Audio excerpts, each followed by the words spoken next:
What makes a martial artist? Is it raw talent encoded in their DNA, or is it years of dedicated training, sweat, and discipline? The answer, like most things in life, lies somewhere in between. Genetics and martial arts, two seemingly disparate fields, are intricately woven together. To understand their relationship, we must first define them. Genetics is the study of genes, the blueprints of life.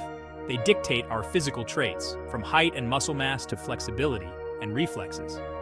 Martial arts, on the other hand, are codified systems and traditions of combat.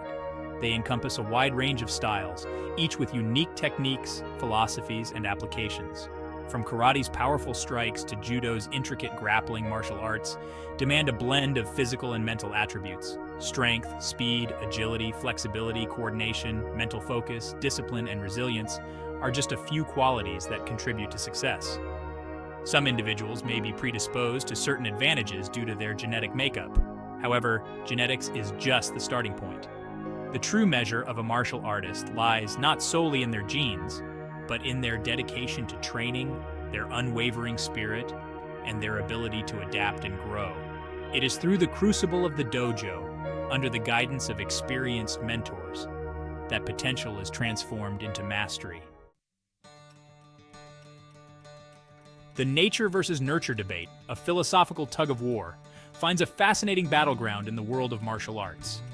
This age-old question of whether we are shaped by our innate qualities or our environment takes on a unique dimension in the context of physical and mental discipline. On one hand, we see individuals seemingly born for combat sports.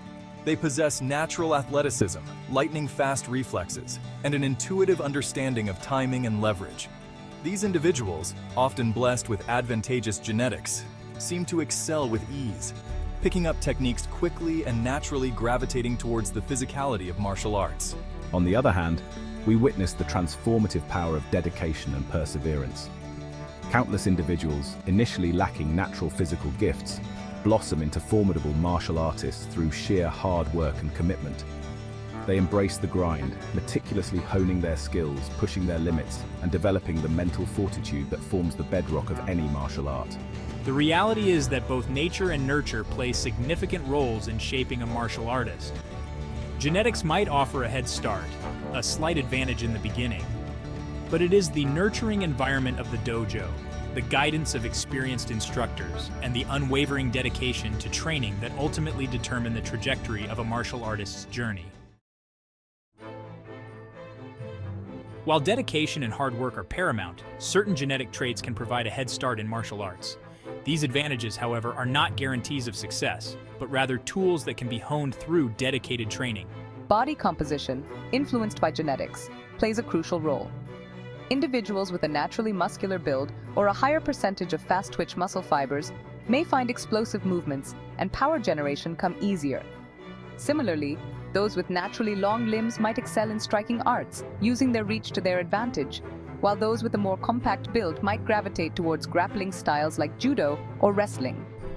Flexibility, another genetically influenced trait, is crucial for executing high kicks, deep stances, and fluid transitions between movements. Individuals with naturally greater flexibility may find it easier to perform these techniques, while others may need to devote more time and effort to improve their range of motion. Mental attributes like focus, discipline, and resilience, while also cultivated through training, can be influenced by genetics. Some individuals may naturally possess a calmer temperament, making it easier for them to maintain focus during intense training or sparring. It's important to remember that genetics merely lays the foundation. It's the relentless pursuit of improvement, the dedication to honing one's craft, that transforms potential into mastery. You know, it's not just about the genes. Hard work, dedication, and consistent practice can outshine natural talent any day. I've seen it countless times in my years of training. Absolutely. While genetic predisposition can give someone an edge, it's the relentless effort and perseverance that often lead to true mastery in martial arts. As we age, our bodies change, but that doesn't mean we have to give up martial arts. We just need to adapt our training to suit our abilities. It's about working smarter, not harder. Right. Adapting techniques and routines allows martial artists to continue their practice throughout their lives, maintaining both physical and mental health. Watching my child grow through martial arts has been incredible. It teaches them resilience, discipline, and the belief that they can overcome any obstacle. Indeed, martial arts is not just a physical practice. It's a journey of self-discovery and empowerment. Masters who defy limitations inspire us all to push beyond our perceived boundaries.